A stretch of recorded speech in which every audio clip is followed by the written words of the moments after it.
The rain came down in sheets, turning the streets of Memphis into rivers of gray. Marcus Cole pulled his truck into the parking lot of the 24-hour diner, the same diner he'd been coming to for 3 years, ever since he'd left the Navy and tried to figure out what a broken man was supposed to do with the rest of his life. He killed the engine and sat there for a moment, listening to the rain hammer against the roof. His left leg ached. It always ached when it rained, a souvenir from his last deployment, the one that had taken his career and his best friend in the same terrible night. The doctors had told him he was lucky. The shrapnel had missed the femoral artery by millimeters. A few inches to the left, and he would have bled out on that rooftop in Afghanistan alongside Tyler. Instead, he'd survived. He'd been medevaced out, spent 6 months in rehabilitation, received a medical discharge with honors and a chest full of medals that meant nothing without his brother beside him. Marcus was 42 years old, and most days he felt like 80. He grabbed his jacket and made a run for the diner's entrance, the bell above the door chiming as he pushed inside. The warmth hit him immediately, along with the smell of coffee and bacon grease. Rosie, the night shift waitress who'd been working here since before Marcus was born, looked up from behind the counter.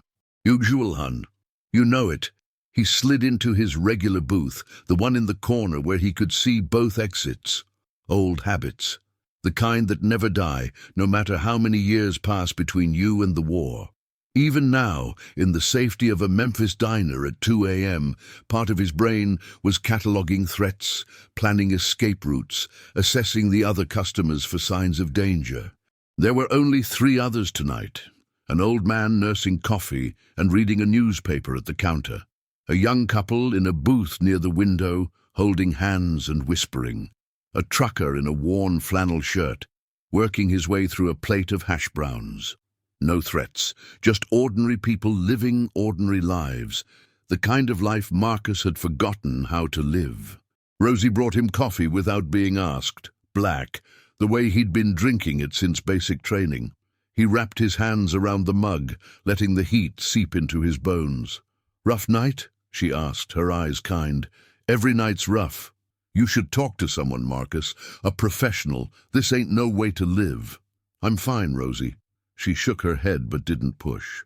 She'd learned, over 3 years of serving him eggs and coffee in the dead of night, that Marcus Cole didn't push easily. Outside, the rain kept falling. He was halfway through his eggs when he saw her, a small figure, huddled under the awning of the closed hardware store across the street. At first, Marcus thought it was a dog or maybe a pile of trash bags. But then the figure moved, and he saw the pale oval of a face looking out at the rain. A child, a little girl from the looks of it, alone in the middle of the night in one of the rougher parts of Memphis. Marcus set down his fork, his SEAL training kicking in automatically. He assessed the situation. Single child, no visible adult supervision, inadequate clothing for the weather, huddled position indicating cold and fear. Possible scenarios ran through his mind: lost, runaway, abandoned, trafficked, each possibility worse than the last. "Rosie, you see that?" The waitress followed his gaze through the rain-streaked window. "Lord have mercy. That's a child out there. How long has she been there?" "I don't know. I didn't notice before. Lord, how did I not notice?" Marcus was already reaching for his wallet. He threw a 20 on the table, way too much for eggs and coffee, but he didn't care, and headed for the door. "Marcus, be careful," Rosie called after him. "Could be a setup. You hear about things like that. They use kids to lure people in." He nodded, but didn't slow down. He'd spent 20 years of his life walking into situations that could be setups. At least this time, no one would be shooting at him. The rain soaked through his jacket before he'd made it 10 feet. The cold hit him hard, a visceral reminder of other nights in other places, mountain passes in Afghanistan, jungles in South America, deserts that turned freezing after dark. He pushed through it, the way he'd always pushed through, because there was a mission to complete. He crossed the empty street, his bad leg protesting every step, and approached the hardware store awning slowly, the way you'd approach a frightened animal, or a trapped soldier, or a child who'd learned that adults couldn't be trusted. "Hey there," he called out, keeping his voice soft. "You okay?" The figure pressed back against the wall, and now Marcus could see her clearly. A girl, maybe 6 or 7 years old, with tangled dark hair and enormous brown eyes that watched him with a mixture of fear and something else, something that looked almost like hope. She was wearing a thin jacket, completely inadequate for the weather, and clutching a backpack to her chest like it was the only thing in the world that mattered. "I'm not going to hurt you," Marcus said, stopping a few feet away. "My name's Marcus. What's yours?" The girl didn't answer. She just kept staring at him, shivering. "Are you hungry? There's a diner right across the street. They've got hot chocolate. You like hot chocolate?" Still nothing, but something in her eyes shifted, a tiny crack in the wall she'd built around herself.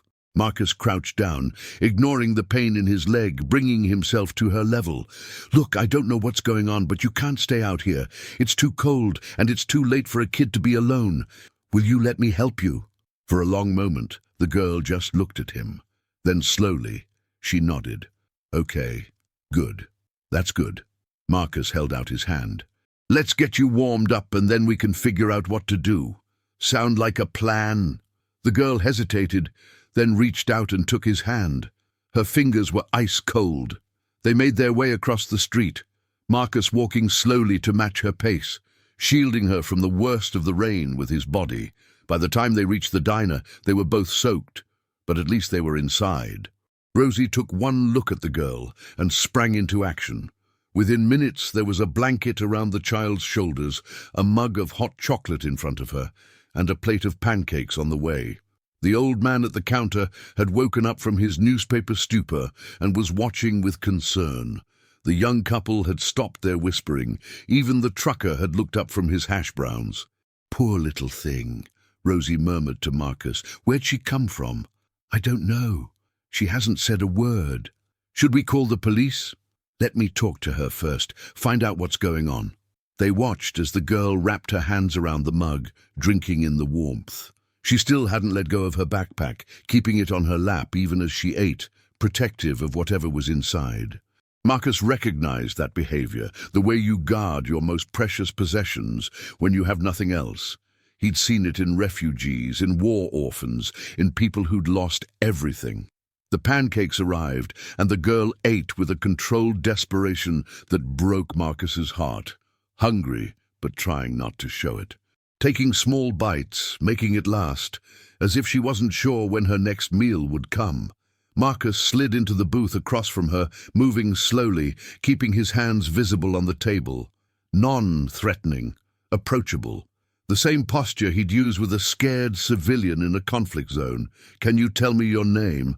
I told you mine. It's only fair." The girl looked at him over the rim of her mug. For a moment, Marcus thought she wasn't going to answer. Then, in a voice so quiet, he almost missed it. "Lily. Lily, that's a beautiful name."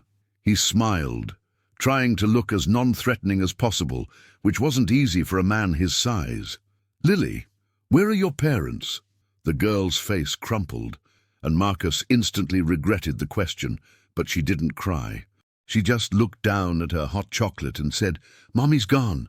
"Gone where?" "She went to sleep and didn't wake up." Marcus felt his stomach drop. "When? When did this happen?" Lily shrugged, a gesture too small for such a big question. "A long time ago. I was staying with Grandma, but then Grandma got sick, and the man came and took me to the big house with all the other kids, but I didn't like it there, so I left." Marcus exchanged a look with Rosie, who had come to stand beside the booth. Foster care. The kid had run away from a foster home. "Lily, do you have any other family? A dad? Aunts? Uncles?" "Mommy said Daddy was a hero. He went to heaven before I was born." Marcus felt something shift in his chest, a familiar ache that had nothing to do with his leg. A military kid, a Gold Star child who'd never even met her father. "Do you know your daddy's name?" Lily nodded slowly. She unzipped her backpack and pulled out a photograph, worn at the edges from being handled too many times. She held it out to Marcus. He took it carefully, tilting it toward the light, and the world stopped. The man in the photograph was wearing navy dress whites, his seal trident gleaming on his chest, his arm around a pretty woman with dark hair and a shy smile. He was grinning at the camera with that cocky, reckless grin that Marcus knew better than his own face, because the man in the photograph was Tyler Jensen, his best friend, his brother in arms, the man who had died saving Marcus's life 4 years ago. Marcus couldn't breathe. The diner seemed to spin around him, the fluorescent lights too bright, the sounds too loud. He was back on that rooftop, the explosion still ringing in his ears, Tyler's body still warm in his arms. The last words Tyler had spoken, blood bubbling at his lips. Find them. Promise me. He'd promised, and then he'd failed. For 4 years, he'd failed. His hands were shaking so badly that Rosie reached out to steady him. Marcus, honey, what is it? You look like you've seen a ghost. He couldn't answer. He was staring at the photograph, at Tyler's face, at the woman who must be the wife Marcus had never met, at the promise of a future that had been stolen on a rooftop in Afghanistan. He remembered the stories Tyler used to tell about his girl back home, the pretty teacher he'd married right before their last deployment. He remembered Tyler showing him a sonogram, a blurry image that Tyler had insisted looked exactly like him. "That's my daughter," Tyler had said, his voice full of wonder. "Can you believe it? I'm going to be a dad." 3 weeks later, he was dead. "That's my daddy," Lily said. "His name was Tyler. Mommy said he was the bravest man in the whole world." Marcus looked up at the girl, really looked at her this time, and now he could see it. Tyler's eyes, Tyler's stubborn chin, the way she held herself, even scared and cold and alone, with a kind of quiet dignity that Tyler had always had. "Yeah," Marcus managed, his voice rough. "Yeah, he was." He reached across the table and took Lily's hand. "Lily, my name is Marcus Cole, and your daddy was my best friend." Lily's eyes went wide. "You knew my daddy." "I knew him. I served with him. He was—" Marcus had to stop, had to swallow hard against the lump in his throat. "He was the best man I ever knew." Lily stared at him for a long moment. Then, without warning, she launched herself across the booth and into Marcus's arms. He caught her automatically, his arms wrapping around her small body, feeling her shake with sobs she'd been holding back for God knew how long. And something cracked open in Marcus's chest. Something that had been locked down tight since that night in Afghanistan, since he'd held Tyler's body and screamed at the sky. "It's okay," he whispered, stroking her tangled hair. "It's okay, Lily. I've got you. I've got you." Outside, the rain began to ease. The next few hours were a blur of phone calls and paperwork and questions Marcus didn't have answers to. He called the police, who were already looking for Lily. She'd been reported missing from her foster home 2 days ago. 2 days. 2 days this child had been alone on the streets, surviving God knows how. He called social services, who sent a tired-looking woman named Mrs. Patterson to the diner at 3 a.m.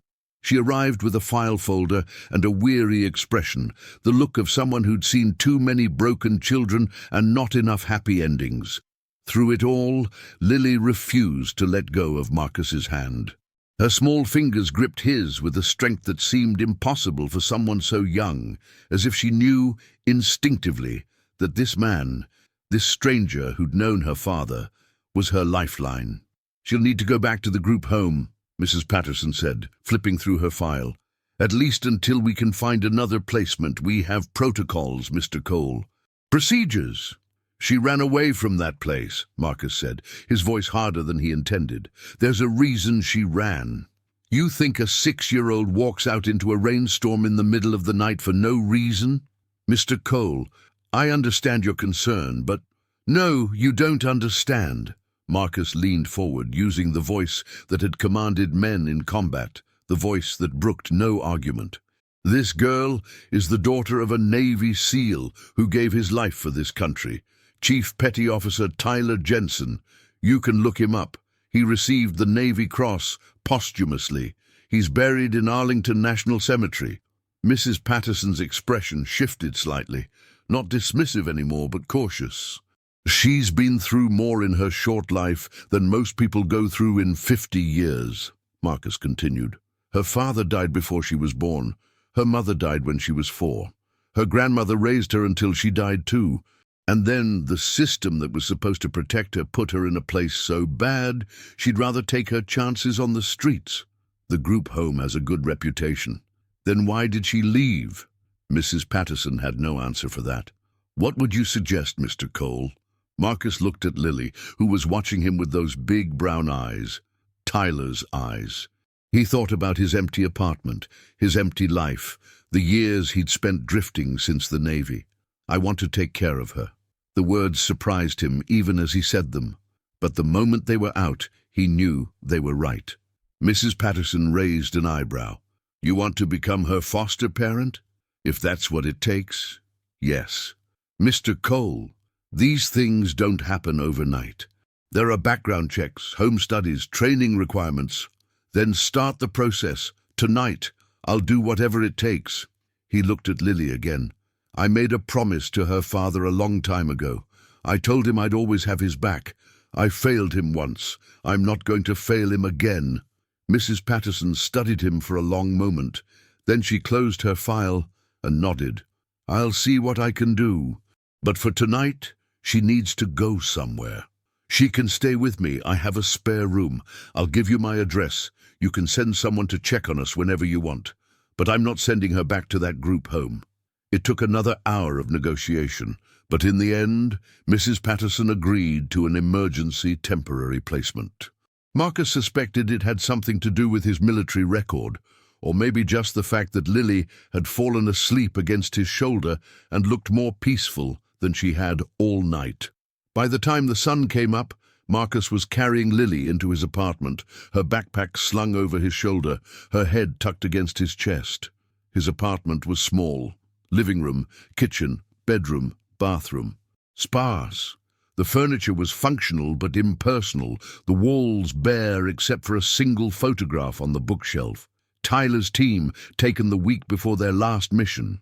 Tyler was front and center, his arm around Marcus, both of them grinning like they had the whole world figured out. There were 8 men in that photograph. Only 5 were still alive. And of those 5, Marcus sometimes wondered if he really counted. He laid Lily down on his bed, pulling the blanket over her. She stirred but didn't wake, her face relaxing into the peace that only children can achieve, even in the midst of chaos. In sleep, she looked even more like Tyler. The shape of her jaw, the arch of her eyebrows, the way her lips curved slightly upward, as if dreaming of something good. Marcus stood there for a long time, watching her sleep. This child who had appeared out of nowhere and turned his world upside down, Tyler's daughter, the daughter Tyler had never met. The baby that had been born 3 months after he died. He remembered the day Tyler had found out his wife was pregnant. They'd been cleaning their weapons after a training exercise, sweat drying on their skin, the Afghan sun setting in a blaze of orange and pink. Tyler had gotten a letter, actual paper mail, a rarity in the age of email and satellite phones, and his face had transformed as he read it. "I'm going to be a dad," he'd said, his voice cracking. "Holy crap, Marcus. I'm going to be a dad." They'd celebrated that night with contraband whiskey and plans for the future. Tyler was going to teach his kid to fish, to play baseball, to swim in the ocean. He was going to be there for every birthday, every school play, every scraped knee and broken heart. "I'm going to be the dad I never had," Tyler had said, his eyes bright with tears and dreams. "My kid is going to know they're loved every single day of their life." 2 weeks later, a grenade had stolen all of those plans. Marcus had known Tyler was expecting a child. They talked about it in the quiet moments between missions, when there was nothing to do but wait and wonder if you'd make it home. Tyler had been terrified and excited in equal measure. "I don't know how to be a dad," he'd confessed one night, cleaning his rifle by the light of a bare bulb. My old man wasn't exactly a role model. He was more interested in the bottom of a bottle than in being a father. "You'll figure it out," Marcus had told him. "You've got good instincts. You're the best team leader I've ever served with. You take care of everyone. A kid is just a smaller person to take care of." Tyler had laughed. "Somehow I don't think it's that simple." "Maybe not, but you'll learn. You'll make mistakes, and you'll learn from them, and you'll do better the next time. That's all any of us can do. What if I mess her up? What if I'm not there when she needs me?" Marcus had clapped him on the shoulder. "Then you make sure you're there, no matter what." Tyler had died 2 weeks later, throwing himself on a grenade to save the rest of his team, to save Marcus. And now his daughter was sleeping in Marcus's bed, orphaned and alone, a casualty of a war she'd never understand. "I'm sorry," Marcus whispered, though he wasn't sure who he was apologizing to. Tyler, Lily, himself. "I'm sorry I didn't find her sooner." He grabbed a pillow and a blanket from the closet and stretched out on the couch, listening to the sounds of the city waking up outside his window. For the first time in 4 years, Marcus Cole slept without nightmares. The morning light filtered through the thin curtains of Marcus's apartment, casting long shadows across the living room floor. He woke with a start, disoriented for a moment by the unfamiliar feeling of having actually rested. No cold sweats, no phantom explosions echoing in his ears, no Tyler's face, frozen in that last moment before everything went wrong. Just silence, and the soft sound of breathing from the bedroom. Marcus sat up slowly, his back protesting from a night on the couch. He'd slept on worse. Desert floors, helicopter bays, foxholes dug into frozen earth. A couch was luxury by comparison. He padded to the kitchen and started the coffee maker, the familiar ritual grounding him in the present. While it brewed, he stood at the window, watching the city come to life below. People heading to work, cars filling the streets, the mundane machinery of civilian existence that had seemed so foreign to him for so long. A new day, a new life, a child sleeping in his bedroom who needed him. The weight of that responsibility settled over him like a familiar pack. He'd carried heavier loads. He could carry this. Lily woke up screaming. Marcus was on his feet before he was fully conscious, muscle memory from years of night raids and emergency deployments propelling him toward the bedroom. He found Lily sitting up in bed, her eyes wild, her breath coming in gasps. "Lily! Lily! It's okay!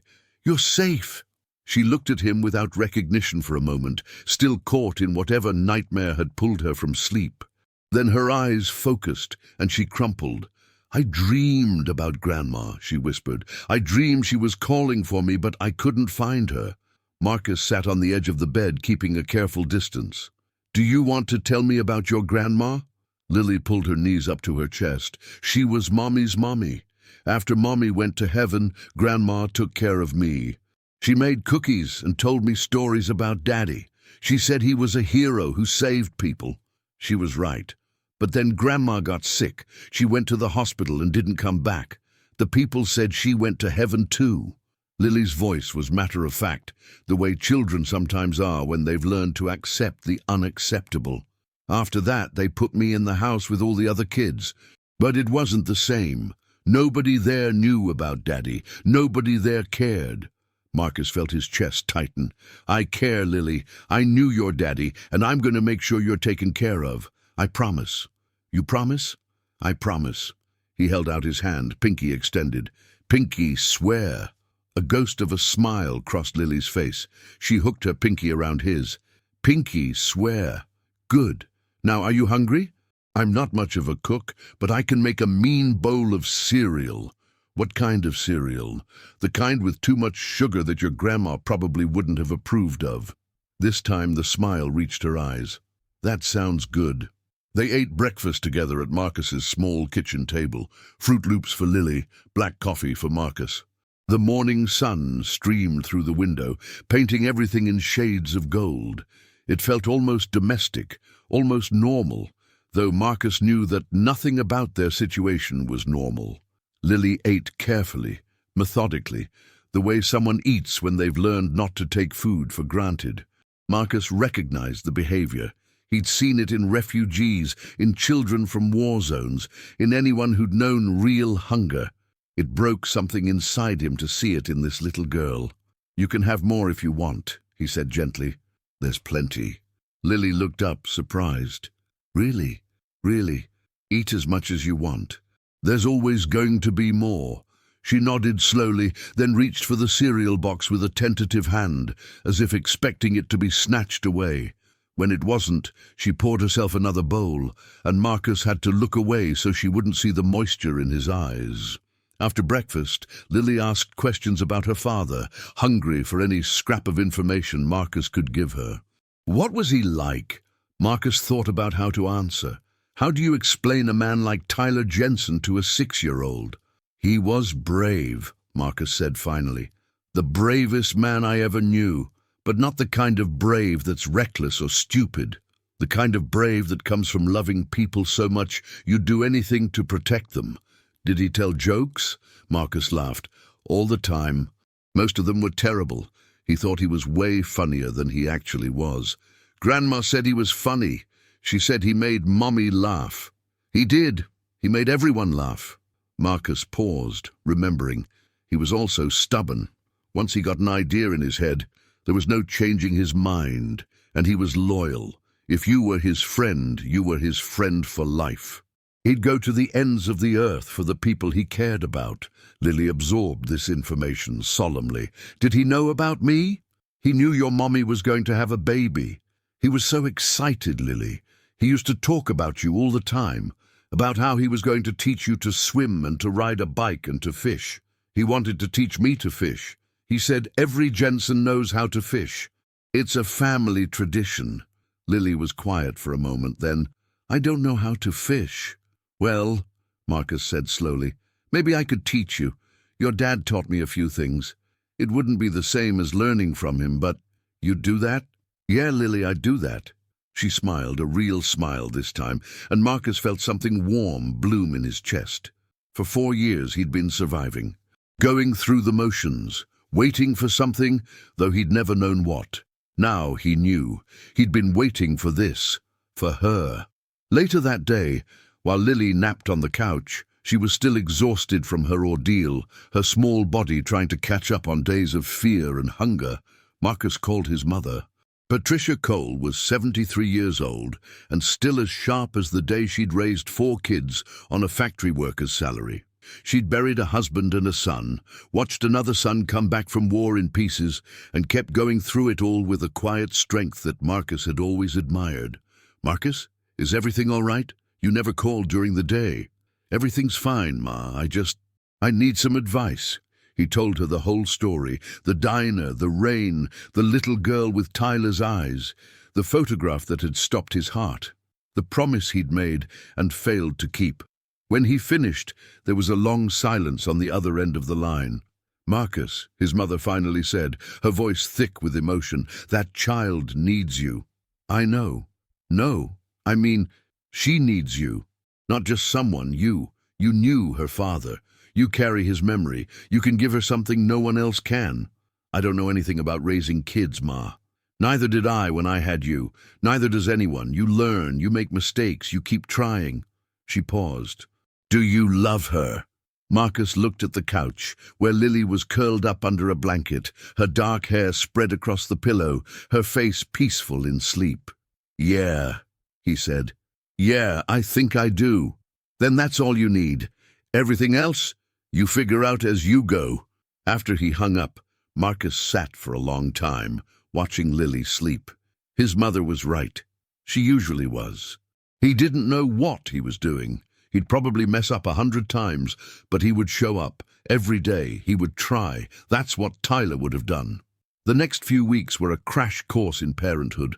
Marcus had faced down enemies in multiple countries, had survived situations that would break most men, had earned medals for valor and service. None of that prepared him for the challenge of caring for a 6-year-old girl. There were practical problems to solve. His apartment had only 1 bedroom, so he gave it to Lily and set himself up on the couch. He had no children's clothes, so they made an emergency trip to Target, where Lily gravely selected outfits, while Marcus tried not to look lost. He had no idea what children ate, so he bought a cookbook and started learning. His first attempt at spaghetti ended with sauce on the ceiling and a smoke alarm going off. Lily laughed so hard she got hiccups. "Maybe we should order pizza," she suggested. "Yeah," Marcus agreed, surveying the disaster. "Maybe we should." They sat on the kitchen floor, waiting for the delivery, and Marcus found himself laughing for the first time in longer than he could remember. "You're really bad at cooking," Lily observed. "I am. I spent 20 years eating military food. It doesn't exactly prepare you for gourmet cuisine." "What's gourmet?" "Fancy. Expensive. The opposite of what I just tried to make." Lily considered this. "I can help you learn. Grandma taught me some things. I can make toast and peanut butter sandwiches." "Then you're already ahead of me." The pizza arrived, and they ate it on the living room floor, watching cartoons that Marcus didn't understand but pretended to enjoy. Lily explained the characters to him, patient and serious, as if this was the most important information in the world. Maybe, for her, it was. Maybe this was what normal looked like, and she was trying to teach him how to be normal too. He could learn. For her, he could learn anything, but there were harder challenges too. Lily had nightmares most nights, and Marcus learned to sleep with one ear open, ready to go to her when the screaming started. She had moments of withdrawal, times when she would curl up in a corner with her backpack and refuse to speak. Marcus learned to give her space during those moments, to wait nearby until she was ready to come back. And there were questions. Endless questions about Tyler, about the Navy, about what had happened and why. Some Marcus could answer, others he couldn't. How did my daddy die? They were sitting on the couch watching a movie that Lily had chosen. Marcus felt his body go still. "He died protecting his team," he said carefully. "There was a dangerous situation, and he made sure everyone else got out safely." "Were you there?" "Yes." "Were you scared?" Marcus thought about lying, thought about protecting her from the reality of war, of death, of the cruel randomness of life. But Lily had already seen too much to be fooled by easy lies. "Yes," he said. "I was very scared." "But you're brave. You were a soldier like Daddy." "Being brave doesn't mean not being scared, Lily. It means being scared and doing what you have to do anyway. Your daddy taught me that." Lily considered this. So Daddy was scared too? Probably. But he did what he had to do because he loved his team, because protecting people was more important to him than being afraid. Lily was quiet for a long moment. Then she leaned against Marcus's side, her head resting on his arm. "I'm glad you're here," she said. Marcus put his arm around her. "Me too, kid. Me too." The social worker, Mrs. Patterson, came by every week to check on them. At first, Marcus found her visits intrusive, a reminder that Lily wasn't really his, that she could be taken away at any moment. But as the weeks passed, he began to look forward to them. "She's adjusting well," Mrs. Patterson said during one visit, watching Lily play with a set of blocks Marcus had bought. "Better than expected, honestly. Most children in her situation have significant behavioral issues." "She's tough," Marcus said, "like her father. And like her guardian, I suspect." Mrs. Patterson made a note in her file. "The background check came back clean. Your references from the Navy were glowing. If you're still interested in pursuing permanent custody..." "I am." "Then we can start the process. It won't be quick or easy, but I think you have a good chance." Marcus looked at Lily, who was building a tower with intense concentration. "Whatever it takes," he said. "She's family." Mrs. Patterson nodded, making another note. "I've seen a lot of placements, Mr. Cole. A lot of them fail. The child doesn't adjust, or the guardian realizes they're not ready, or the situation just doesn't work. But what I see here..." She looked around the apartment, at the toys scattered in the corner, the child's drawings taped to the refrigerator, the small touches that transformed a bachelor's sparse quarters into something resembling a home. "What I see here is working. Whatever you're doing, keep doing it." After she left, Lily came to sit next to Marcus on the couch. "Is the lady going to take me away?" "No," Marcus said firmly. "No one is going to take you away. Not ever." "Promise?" "I promise." He put his arm around her. "You're stuck with me now, kid, for better or worse." Lily snuggled against his side. "I like being stuck with you." Marcus held her close, feeling the fierce protectiveness that had become as natural as breathing. He'd spent 20 years protecting strangers. Now he had someone of his own to protect. He would not fail her. The following week, Marcus enrolled Lily in therapy. Dr. Sarah Okonkwo came highly recommended by Mrs. Patterson, a child psychologist who specialized in trauma and loss, who had worked with military families and foster children and everyone in between. Their first meeting was in Dr. Okonkwo's office, a warm space filled with toys and art supplies and comfortable chairs. Lily was nervous, clinging to Marcus's hand, but Dr. Okonkwo put her at ease with gentle questions about her favorite things. "What do you like to do, Lily?" "I like to draw and read, and Marcus tells me stories about my daddy." "Your daddy sounds like he was very special." "He was a hero. He saved people." Dr. Okonkwo nodded, her expression kind. "Would you like to draw a picture of your daddy? I have lots of crayons." While Lily drew, Dr. Okonkwo spoke quietly with Marcus in the corner. "She's remarkably resilient," the doctor said. "Whatever she's been through, she's found a way to cope. Having a connection to her father, through you, through the stories, that's incredibly valuable. It gives her a sense of identity, a foundation to build on. What should I be doing to help her?" "Exactly what you're already doing. Be consistent, be present. Let her know she's safe and loved. The rest will come with time. And the nightmares, they'll fade. The brain is processing trauma, working through it. It's actually healthy in a way, better than suppressing it." Dr. Okonkwo paused. "How are you handling it? This can't be easy for you either." Marcus was quiet for a moment. "I spent 4 years not knowing what to do with myself. Now I know. I take care of her. That's all that matters." "It's not all that matters. You matter too. If you're not okay, you can't help her be okay." He knew she was right. But acknowledging his own pain, his own grief, his own guilt, that was harder than any mission he'd ever faced. "I'll think about it," he said. Dr. Okonkwo smiled. "That's a start."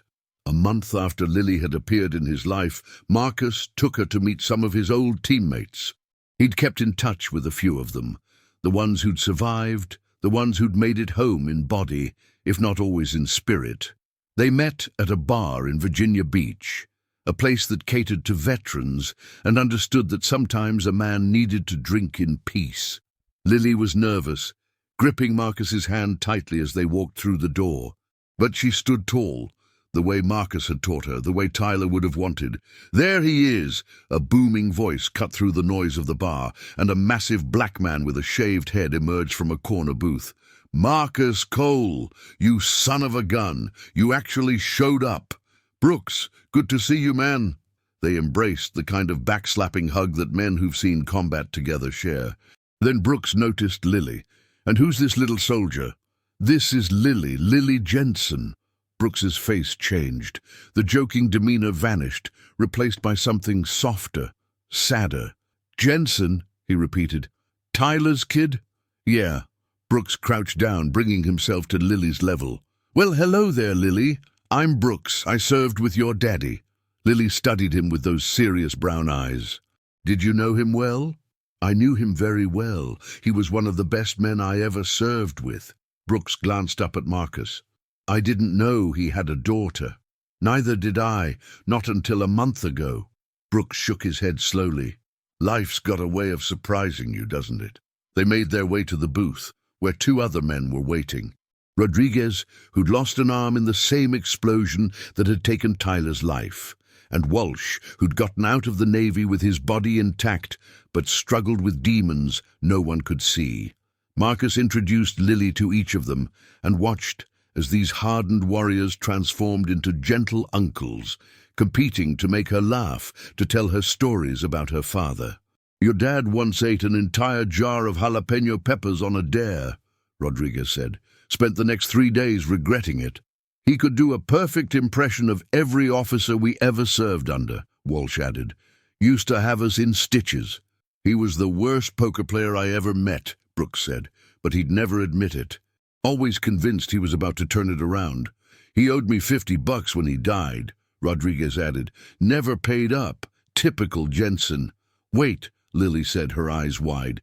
"He died owing you money?" The table went quiet. Rodriguez looked stricken, afraid he'd said the wrong thing. But then Lily burst out laughing. "Grandma always said Daddy never paid his debts. She said he borrowed her lawnmower once and never gave it back." The tension broke, and soon everyone was laughing, sharing more stories about Tyler's casual relationship with borrowed items and unpaid bets. It felt good, Marcus realized. It felt right. Honoring Tyler's memory not with solemnity but with laughter, the way Tyler would have wanted. Later, after the stories had wound down and the food had been eaten, Brooks pulled Marcus aside. "You okay, man? For real?" "Yeah. For the first time in a long time, yeah. She's good for you. I can see it. You're more alive, present, not like before." Marcus nodded. He'd been a ghost for 4 years, going through the motions, waiting to either recover or die. He hadn't expected rescue to come in the form of a 6-year-old girl with her father's eyes. "I didn't know how lost I was until she found me." Brooks clasped his shoulder. "Tyler would be so proud of you, brother, taking care of his little girl, keeping your promise. He's up there somewhere, smiling down at both of you. You really believe that?" "I have to. Otherwise, what's the point of any of it?" Marcus looked across the bar at Lily, who was teaching Walsh how to make an origami crane, her small hands patient with the complicated folds. "Maybe you're right," he said. "Maybe there's a reason for everything, even the bad stuff.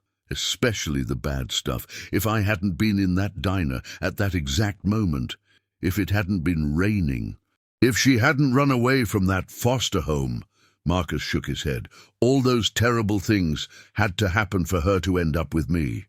For me to end up with her. That's a hell of a way to look at it. It's the only way I can look at it. Otherwise it's just chaos, and I can't live in chaos anymore."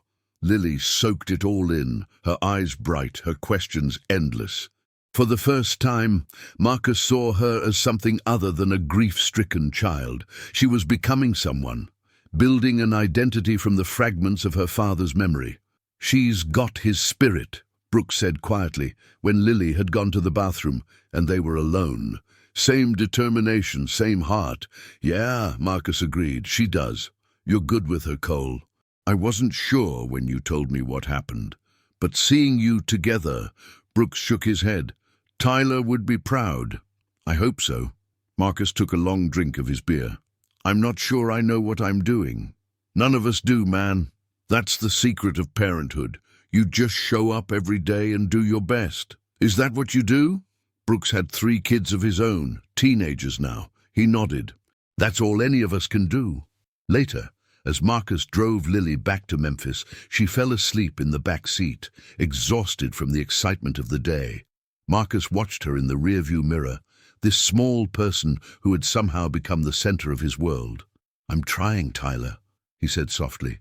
"I hope I'm making you proud." The miles rolled by, and Marcus let himself imagine a future he'd never thought he'd have. 3 months after finding Lily, Marcus officially filed for custody. The process was exactly as difficult as Mrs. Patterson had warned. There were home studies and interviews, psychological evaluations and background checks.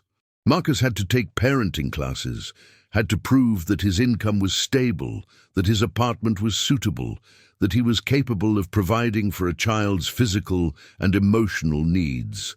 Through it all, Lily stayed with him under the temporary placement, and through it all, she thrived. She started school at the local elementary, where she made friends with a fierce determination that reminded Marcus of her father. The first day was terrifying for both of them, Lily clutching her new backpack, Marcus trying to remember how to talk to teachers and administrators who looked at him with a mixture of curiosity and concern. "She's been through a lot," the principal said, reviewing Lily's file. "We'll make sure she gets extra support." "She's tougher than she looks," Marcus replied. "Just give her a chance." By the end of the first week, Lily had found her people. A girl named Maya who loved books as much as she did. A boy named Jordan who shared his snacks. A teacher, Mrs. Williams, who recognized something special in the quiet girl with the sad eyes and went out of her way to make her feel welcome. "I like school," Lily announced one afternoon, climbing into Marcus's truck. "It's better than the group home. People there are nice. I'm glad, kid. You deserve nice people. You're nice too. The nicest." Marcus smiled, feeling the warmth spread through his chest. "I try." She joined a soccer team, despite having never played before, and threw herself into learning with an intensity that surprised her coaches. Marcus attended every practice, every game, cheering from the sidelines like the parent he was learning to be. He didn't know the rules. He'd spent his athletic career doing things that didn't involve balls and goals, but he learned alongside Lily, both of them figuring it out together.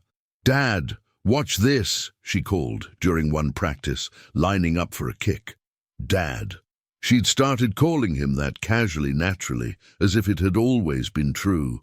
The first time she'd said it, Marcus had to turn away so she wouldn't see him cry. She started seeing a therapist, working through the trauma of losing her mother and grandmother, of being abandoned by the system that was supposed to protect her. Dr. Okonkwo reported steady progress, fewer nightmares, more openness, the slow rebuilding of trust that had been shattered so many times.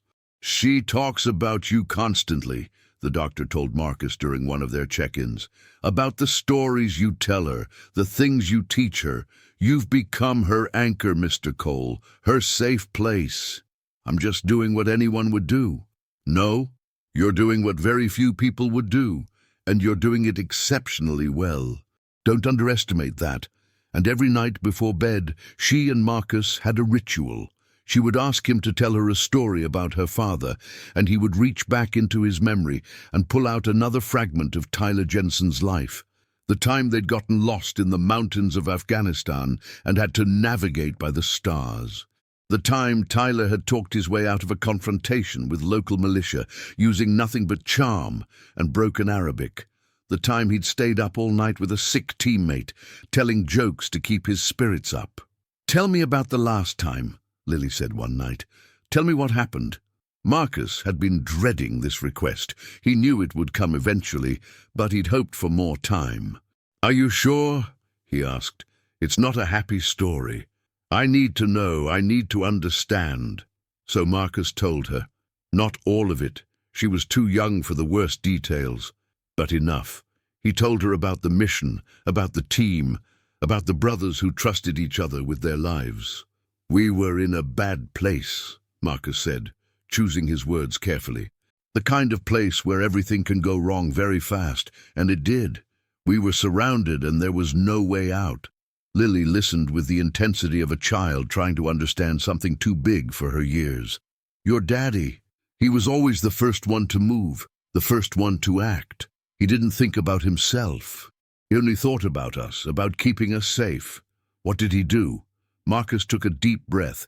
This was the part he'd been dreading, the part he'd replayed 1,000 times in his nightmares. "There was a grenade. Someone threw it into our position. We didn't have time to run. There was nowhere to go. And your daddy, he moved. Faster than I'd ever seen him move. He threw himself on top of it, covered it with his body." Lily was crying silently, tears streaming down her face, but she didn't look away. She held Marcus's gaze, waiting for the rest. "He saved everyone. He saved me. If he hadn't done what he did, we'd all be gone. Your daddy gave his life so that we could go home to our families. But he never got to come home to his family, to me and Mommy. No, and that's the part I'll never understand, the part I'll never forgive myself for." Marcus's voice cracked. "He should have lived. He should have been there for you. Instead, he saved me, and I didn't even know you existed." "Did it hurt?" Lily whispered. "I don't think so. I think it was too fast." Marcus hoped that was true. He'd never know for certain. "The last thing he said to me before we went on that mission, he told me to look after his family if anything happened to him. He said, 'Promise me you'll find them. Promise me they'll be okay.' Did you promise?" "I did, and then I failed. I didn't know where your mother was. I didn't know you existed. For 4 years, I didn't keep my promise." Marcus's voice broke. "I'm sorry, Lily. I'm so sorry." Lily climbed into his lap and wrapped her arms around his neck. "You found me now," she said. "That's what matters." Marcus held her tight. This child who had every reason to be angry at the world, who had every reason to hate and blame and give up. Instead, she offered forgiveness and comfort. She was teaching him something, he realized, about grace, about resilience, about the capacity of the human heart to heal even the deepest wounds. "You're amazing, you know that?" he said. "Your daddy would be so proud of you." "I know," Lily said. "I'm going to be brave, like him.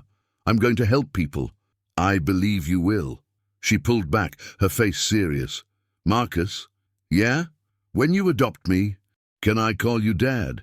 Marcus felt his heart stop, then start again with a different rhythm, something new, something terrifying and wonderful.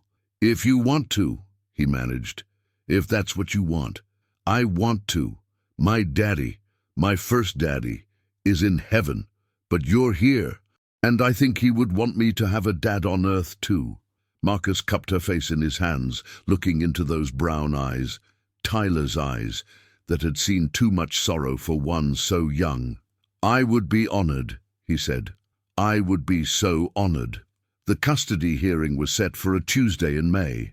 In the weeks leading up to it, Marcus threw himself into preparation with the same intensity he'd once applied to mission planning. He organized every document, every reference letter, every piece of evidence that showed he could provide a stable, loving home for Lily. His mother flew in from Ohio to offer support. She took one look at Lily and immediately fell in love. "She's beautiful, Marcus. And so smart. You can see it in her eyes. She's Tyler's daughter, Ma, every bit of her. She's yours too now, in all the ways that matter." Patricia Cole spent the week spoiling her new granddaughter with cookies and stories and the unconditional love that grandmothers specialize in.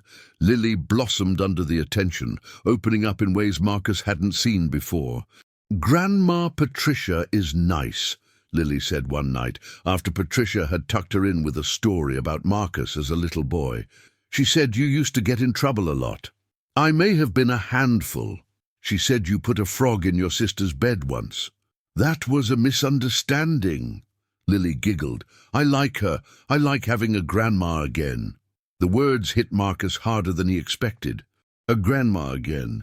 He'd given her something she'd lost. Not just a father, but a family, an entire network of people who would love her and support her and show up for her. "Well, she likes you too," Marcus said, "and she's going to be here for the hearing, along with a lot of other people who care about you. Are you nervous?" "A little." "Are you?" Lily nodded. "What if they say no? What if they take me away?" Marcus sat on the edge of her bed, taking her hands in his. "Listen to me, Lily. Whatever happens in that courtroom, I'm never going to stop fighting for you. Never. Do you understand? Even if it takes a long time? Even if it takes forever. You're my family now. Nothing's going to change that." Lily hugged him tightly. "I love you, Dad. I love you too, kid. More than you'll ever know." Marcus wore his navy dress uniform for the first time in 4 years. It still fit, though it felt strange on his body, a costume from another life. Lily wore a new dress they'd picked out together, yellow with white flowers, and she'd insisted on having her hair braided.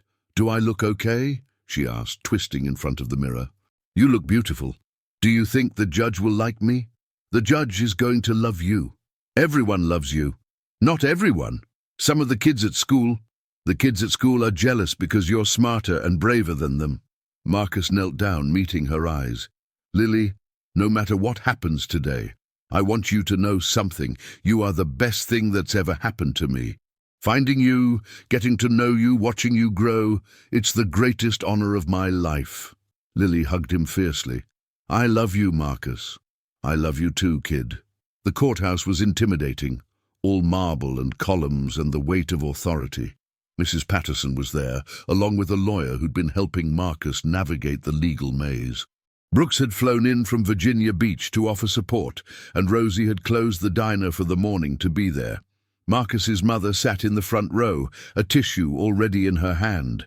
Even Rodriguez and Walsh had made the trip, sitting in the back in their best suits, looking uncomfortable but determined. The team showing up for one of their own, showing up for Tyler's daughter. "All rise."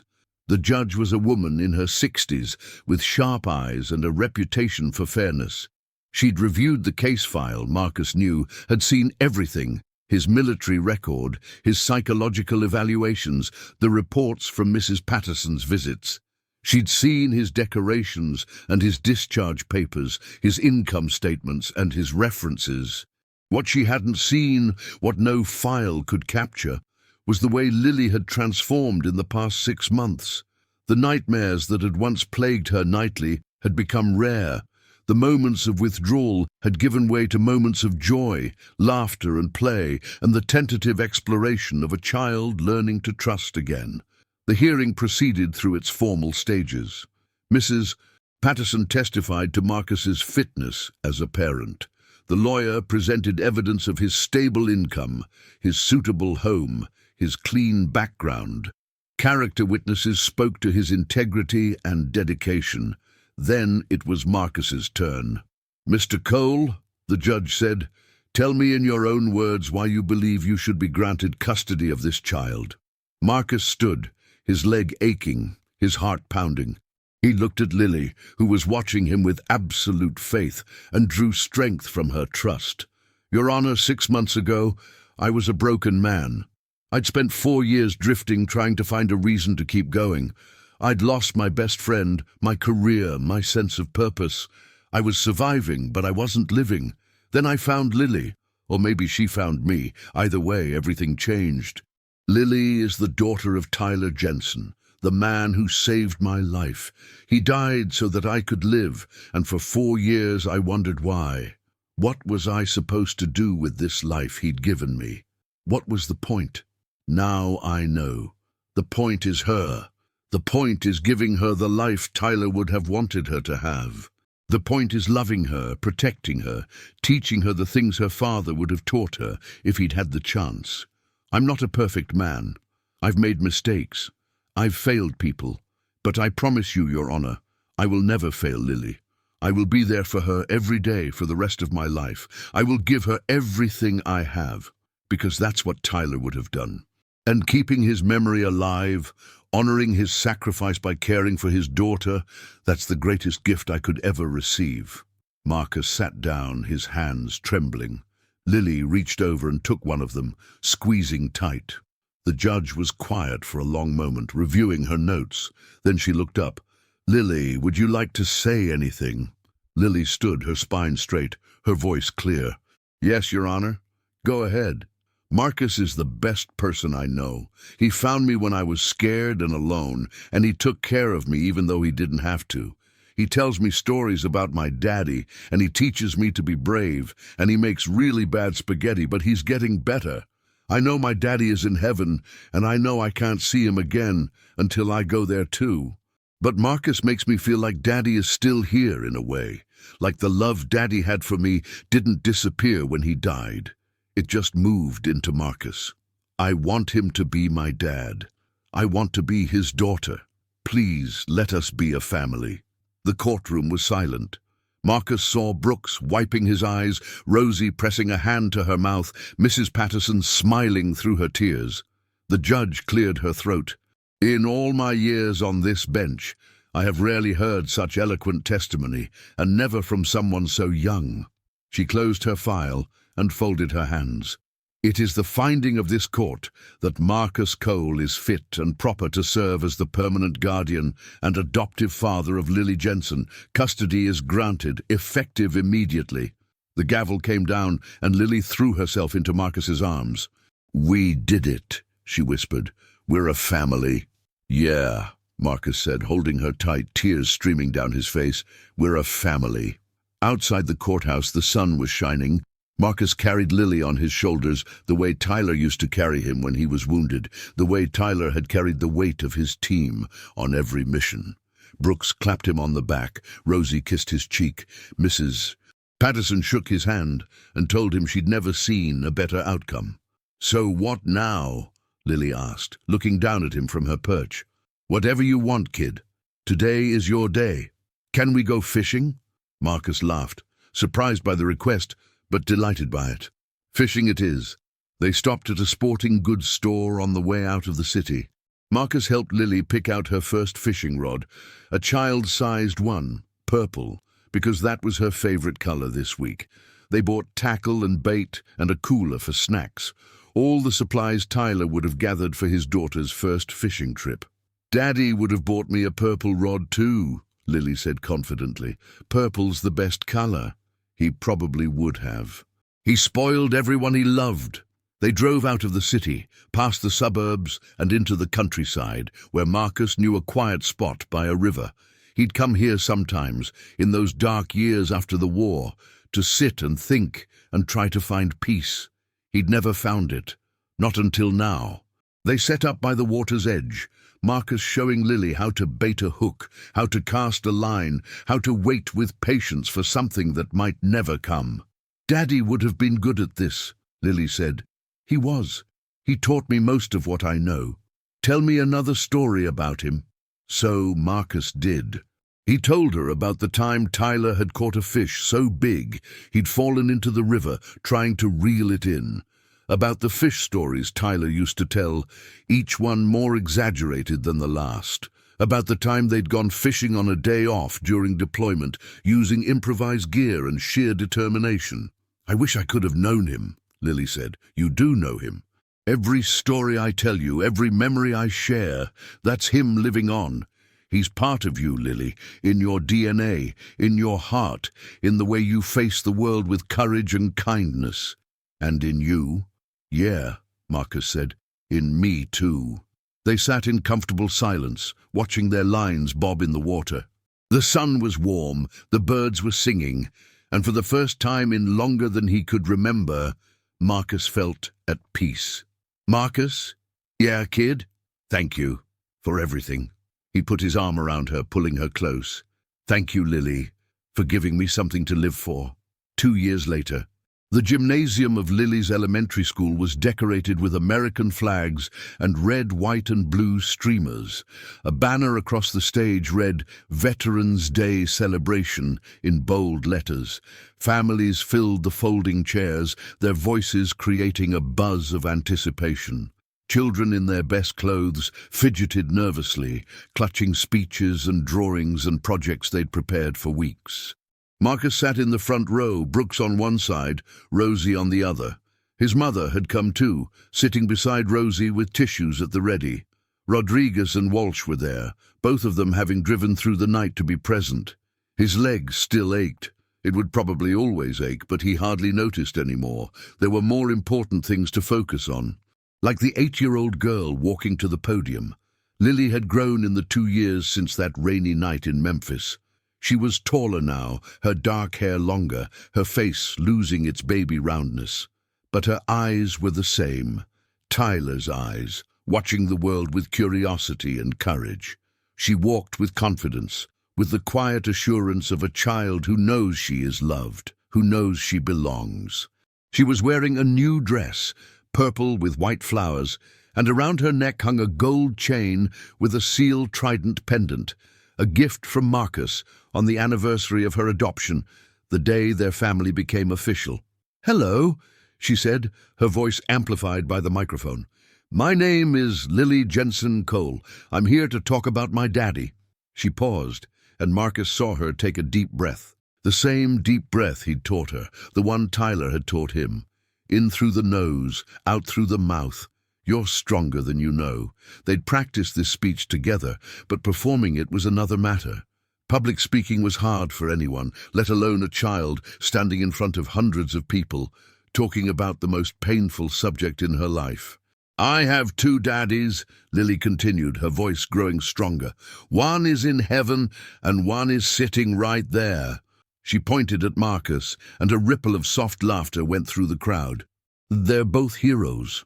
She told the story of Tyler Jensen, the brave Navy SEAL who had given his life for his country, who had never met his daughter but had loved her anyway, who had left behind a legacy of courage and sacrifice.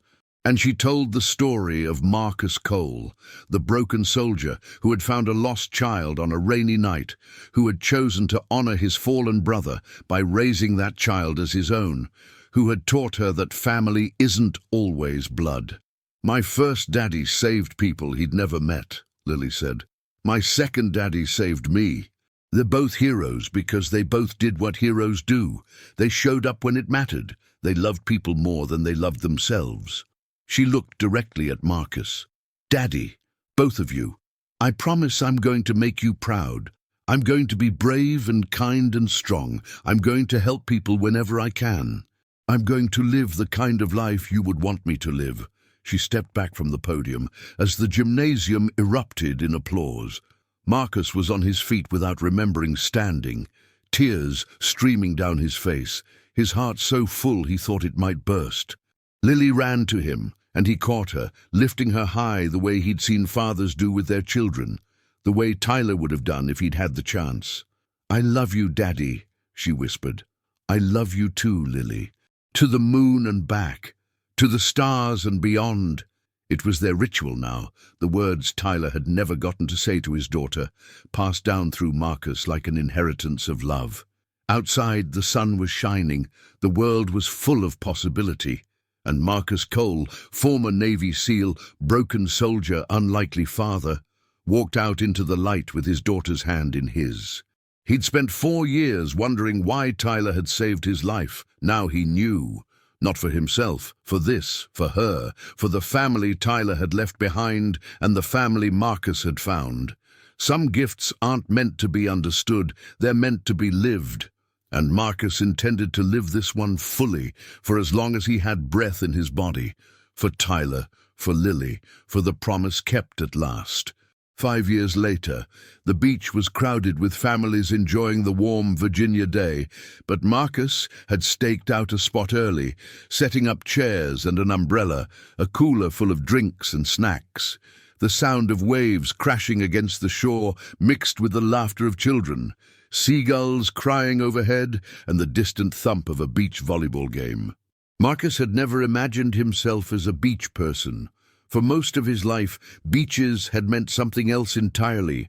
Amphibious assault training, midnight infiltrations, the grit of sand in places sand should never be while carrying 60 pounds of gear. But this was different. This was peaceful. This was family. Lily, now 13, was teaching her younger brother how to build a sandcastle. Thomas Marcus Cole had come into their lives 3 years ago, a premature baby surrendered at birth, needing a home. The social worker had called Marcus on a Tuesday afternoon, her voice hesitant, almost apologetic. She knew they weren't looking to expand their family, but there was this baby, she said, this tiny little boy who'd come into the world 2 months early and had no one to go home to. Marcus hadn't planned on expanding their family. He and Lily had found their rhythm, their routine. Things were good, stable. Adding another child would change everything.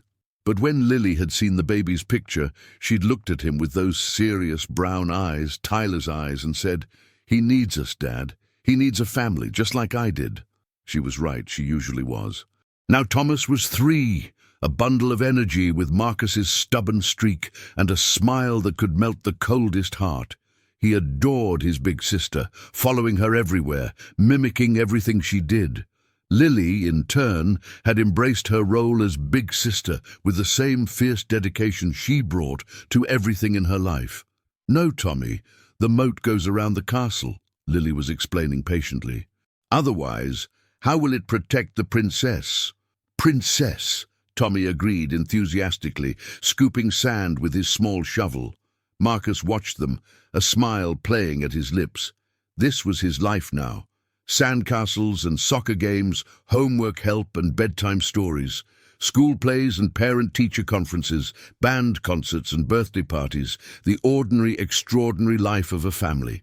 It was nothing like he'd imagined when he was a young SEAL, convinced that war and brotherhood were all he'd ever need. Nothing like the empty existence he'd lived for 4 years after Tyler died. It was better, so much better. Room for one more? Marcus looked up to see a woman approaching, carrying a beach bag over her shoulder. Elena. He'd met her at a veterans support group 2 years ago, both of them carrying burdens they'd learned to share. She was a former army nurse who'd served 3 tours in Iraq, who understood the nightmares and the triggers and the way certain sounds could send you back to places you'd rather forget. They'd taken things slow, careful not to disrupt the stability Marcus had built with Lily.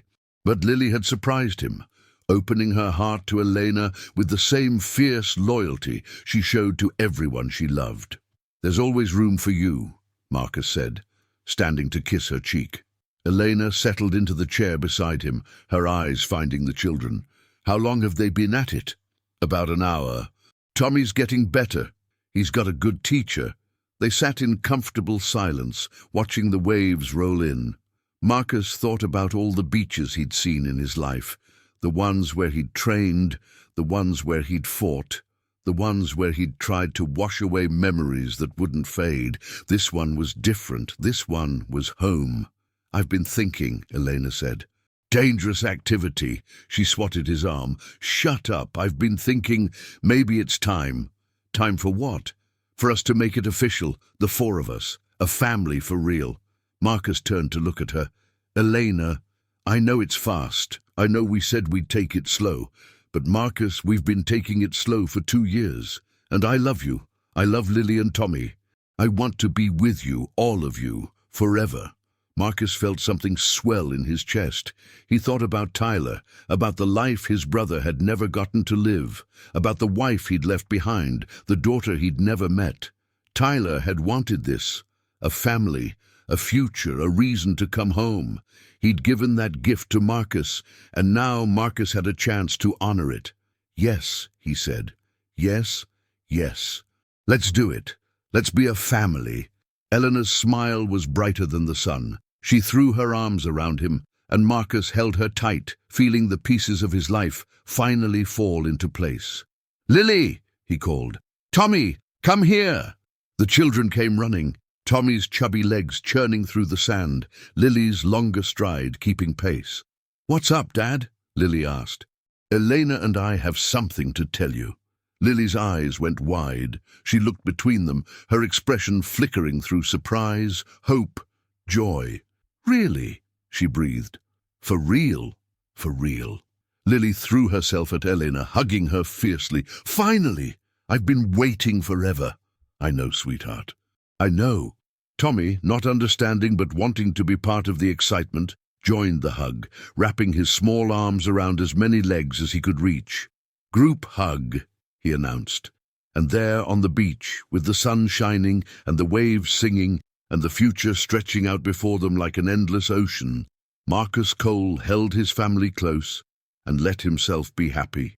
Really, truly happy. For the first time in his life.